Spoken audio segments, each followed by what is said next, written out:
सबसे पहले एक हाइकू से मैं मेरा परिचय देना चाहता हूं। अपरिचितः व्योम्नि तारकः एष परिचयो में। आकाश में एक अनजान तारा, यह मेरा परिचय है। दो छोटी कविताएं हैं। स्नानगृहम्। स्नानगृहं गत्वा गृहक्लेश श्रांता वधूः निःशब्दं रोदिति तदा स्नानगृहं तस्या पितृगृहं भवति। स्नान गृह में जाके घर के कलह से त्रस्त वधू जब निशब्द रोती है तब स्नान गृह बन जाता है उसका मेका। एक तीसरी छोटी कविता है। राजघाटे। राजघाटे माननीयानां नेतॄणां चरणध्वनयः श्रूयन्ते तदा समाधिः शनैः शनैः ब्रवीति हे राम इति। राजघाट पर माननीय नेताओं के पैरों की आहट आती है तब समाधि धीरे धीरे बोलती है हे राम हे राम हे राम। पीड़ा घातक गुलिका, पेन किलर्स। जब हमको कोई पीड़ा होती है तो हम पेन किलर लेते हैं, मगर हमारे पीड़ा तो वहां ही रहती है, केवल हम पीड़ा को भूल जाते हैं। इस तरह संसार के जो सुख है वह भी थोड़ी क्षण हमारे दुख को भुला देते हैं, ऐसा इस कविता का भाव है। पीड़ा घातक गुलिकाः। यथा पीड़ा घातक गुलिकाः पीड़ां न नाशयन्ति किंतु विस्मारयन्ति पीड़ां काललवं यावत्। पुनरपि पीड़ा तथैव तिष्ठति प्रतीक्षमाणा पीड़ाघातक गुलिका प्रभाव नाशार्थम। तथैव संसार सुखानि विस्मारयन्ति संसार पीड़ां शाश्वतीं काललवं यावत्। संसार के दुख तो वहां ही है, केवल हम सुख के समय उनको भूल जाते हैं, यही बात है। जीपीएस। गूगल एक विशेष सेवा प्रदान करते हैं। जब हम बाहर जाते हैं तो जीपीएस चालू करके हम अपने डेस्टिनेशन को ढूंढते हैं। मैंने भी कविता के द्वारा अपने डेस्टिनेशन को ढूंढने की कोशिश की, पर यह कविता आई। जीपीएस वैश्विक स्थिति ज्ञान सेवा। चल दूरभाषे जीपीएस वैश्विक स्थिति सेवायाः प्रारंभं कृत्वा ज्ञातुं कामये मे स्थितिं। तदा पठ्यते मया गंतव्यस्थानं डेस्टिनेशन कुत्र इति। विचार मूढोऽहं मानचित्रं स्पृशामि। सत्यं न दृश्यते, श्रद्धा मानचित्रसीम्नि नास्ति। असत्यं दृश्यते किंतु मार्गो न दृश्यते। प्रणयस्य स्थानम् अपि नास्ति। अस्ति वा मानवताया संकेतम न जानन्ति सेवादातारः। जीपीएस को तो मालूम, ये सेवा देने वालों को मालूम ही नहीं है कि कहाँ मानवता है। त्वमपि न दूरे न समीपे न स्वप्ने न जागरितावस्थायां न शब्दे न संकेते नोद्घोषणा भवति तब विषयका। मम यानं स्थगितमस्ति। अहम् अन्ते ममेव वैश्विक स्थितिं ज्ञातुं प्रयते तदा नैराश्यं प्राप्यते। मम पुत्र को सहसा वदति तात त्वं प्रौढोऽसि न जानासि जीपीएस चालन कौशल्यम इति।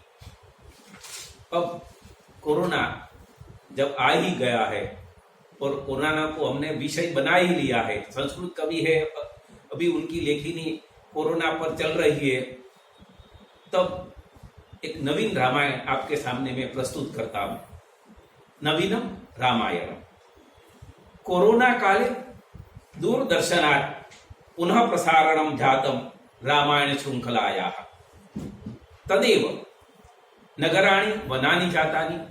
देखिए, रामायण सीरियल का प्रभाव ऐसा हुआ कि नगर ही वन बन गए। पुलिस वीराः अभवन् निशाचराः। जो पुलिस दिन में घूमती थी वो रात में घूमने लगी। निशाचर यहाँ क्लेश अलंकार है।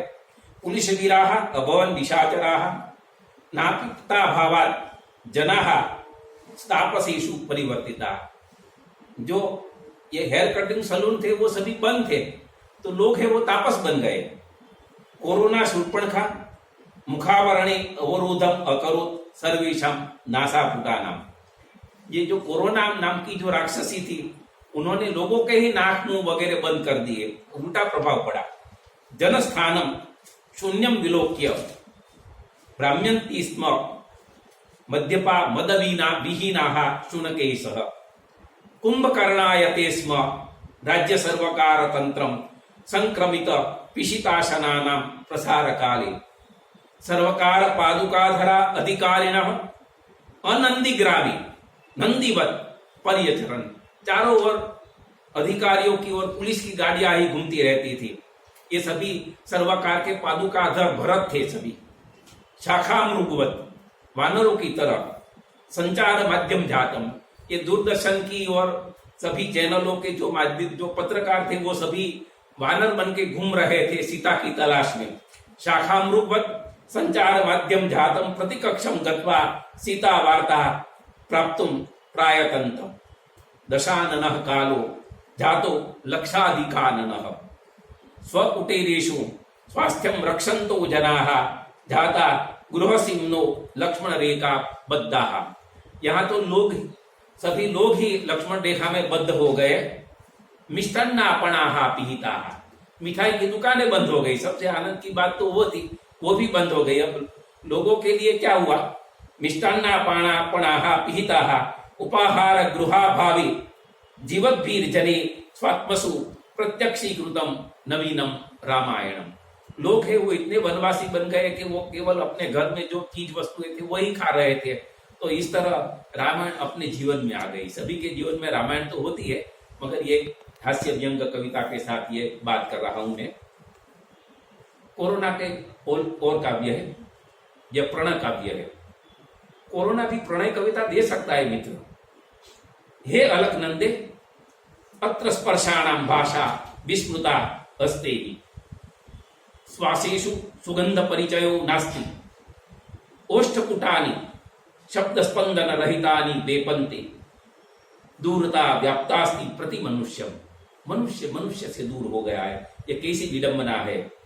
वातायनम उद्घाट्य द्रष्टुम साहसम नास्ति नेत्राणाम गृहेषु प्रवास मंजुषासु पिहिता सन्ति चरणानाम मनोरथाः। वायुर्वाति, जब पवन आता है तो वो भी शत्रुत्व की गंध लेके आता है। वायुर्वाति शत्रुत्वाहंकारमयः वृक्षा सन्ति ऋतु रोमांचहीनाः। वसंत ऋतु कब आई और कब पसार हो गई वो मालूम ही नहीं हुआ कोरोना के कारण। वृक्षा सन्ति ऋतु रोमांचहीनाः भय विस्फारित नेत्रेषु स्वप्नानाम स्वप्ना अपि न सन्ति। सपने के सपने भी नहीं आ रहे हैं। भय से सभी लोग कांप रहे हैं। हे अलकनंदे अहम तव नामापि विस्मरेयम तत्पूर्वमेव माम नय तव प्रदेशम। मैं प्रियतमा को प्राप्त करता हूं कि मैं शायद तेरा नाम भी मैं भूल जाऊं, इसके पहले तू मुझे तेरे प्रदेश में ले जा। और एक अंतिम रचना है, हास्य रचना है। कोरोना ने मुझे हास्य व्यंग भी दिया। यह कविता आपको भी बेहद पसंद आएगी। पहले लोग ऐसा कहते थे कोरोना लाभ है। कोरोना के लाभ है, क्या लाभ है? पहले लोग ऐसा कहते थे कि हम खाली हाथ आए और खाली हाथ जाएंगे। अब ऐसा नहीं रहा। लोग खाली हाथ तो आते हैं, मगर अपने साथ बहुत लोगों को, रिश्तेदारों को भी ले जाते हैं अपने साथ कोरोना के कारण। रिक्त हस्तो जनिम लेबे रिक्त हस्तो दिवम गतः आभाण कोस्ति प्राचीनो व्यर्थो रोग वशात् गतः नयन्ती ते दिवम सार्धम स्पर्श मात्रेण सर्जना। एक ऐसा स्पर्श है जो जिसको स्पर्श करता है वो भी उसके साथ स्वर्ग में चला जाता है। संबंधिनोपि गच्छन्ति दिवम सार्धम ही लीलया। अब क्या होता है? स्वश्रुम स्पष्टुम मनः कांक्षित। ऐसा मन होता है कि सांस को मैं जरा स्पर्श कर लूं जिससे वो भी मेरे साथ आए। स्वसुरम क्रोध मूर्छितम, अपने ससुर को भी मेरे साथ ले जाओ। संपर्क स्वामिनो वांछित नूनम संक्रमितो दिना। जो संक्रमित है उसको ऐसा लगता है कि अपने बोस को वो स्पर्श कर ले और उसको भी अपने साथ ले जाए। सारे जीवन उसने डांट खाई है। उत्तमर्ण गृहम जातः कोरोना रोग पीड़ित। एक कोरोना का दर्दी तो जो लेनदार था उसके घर पर चला गया कि चलो ये लेनदार मुझे रोज रोज परेशान करता है, तो उनको भी मैं ले साथ में ले जाओ। उत्तमर्ण गृहम यातः कोरोना रोग पीड़ितः नूनम बारो धरित्याहि न्यूनो जातोस्ति रोगतः बंधुभी रहितम नास्ति स्वर्ग स्थानम ही भाग्यतः नरके जन संवर्ग। अब देखा ऐसा हुआ कि स्वर्ग की बात तो दूर, मगर नरक में ट्रैफिक जाम हो गया। नरके जन संवर्दो जातो रोग प्रसादतः। अब शाकुंतल में कालिदास ने ऐसा कहा है कि हम जब अपने स्निग्धजनों के साथ अपने दुख बांटते हैं तो दुख सह्य वेदना वाला बन जाता है। स्निग्धजन संविभक्तम दुखम सह्य वेदनम भवति। तो लोग अपने दुख तो नहीं, अपने रोग भी बांटने लगे एक दूसरे के साथ। संविभक्तम दुखम सर्वम बंधुभी स्वजनैः तथा स्वल्पस्य विक्रयम त्यक्त्वा महतो विक्रय्यम। ये यमराज भी कैसे है, पहले वो रिटेल की शॉप चलाते थे, छुटक छुटक लोगों को मार देते थे, अब वो भी होलसेल धंधा करने लगे। स्वल्पस्य विक्रयम त्यक्त्वा महतो विक्रय्यम पत्नीषु वर्धते स्नेह प्रियाणाम विरहे मनः पित्रोश्च शुश्रूषा कार्यात् पलायन्ते ही कातरा। ऐसे डरपोक लोग हैं कि अपने माता पिता की सेवा भी छोड़ के चले जाते हैं। संस्कृत में एक बहुत अच्छी कहावत है, राजद्वारे श्मशानी च यह तिष्ठति स बांधव। राजद्वार और श्मशान में जो बाजू में खड़ा रहे वो बांधव है। अब इति विस्मृत्य रोगिणाम सम्मुखम याति कोपि न। ये भी लोग भूल गए और रोगी के सामने भी जाने की हिम्मत नहीं है, तो श्मशान में कौन जाएगा उसके साथ। मशाने सेवका द्वित्रा। 2-3 जो हॉस्पिटल के कर्मचारी है वो बेचारे आते हैं उनका अंत्येष्टि कर्म करने के लिए। श्मशाने सेवका द्वित्रा अंत्येष्टि कर्मणि स्थिताः रुग्णयानम विलोक्येव पलायन्ते पतिव्रता। पतिव्रता है तो एम्बुलेंस देख के चली जाती है कि यहाँ से भागो। एकाकी वास उद्विग्नम चित्तम इच्छति स्वेच्छया। अब क्वारंटाइन हुआ जो चित्त है, जो मन है, मन अब क्वारंटाइन हो गया है ये सभी बातों में, तो उद्विग्न मन ऐसा सोचता है स्वर्गवासम पुनः कर्तुम दिवस्तुम बंधुभिः सह। मैं भी मेरे बंधुओं के साथ चला जाऊं। नमस्कार, धन्यवाद।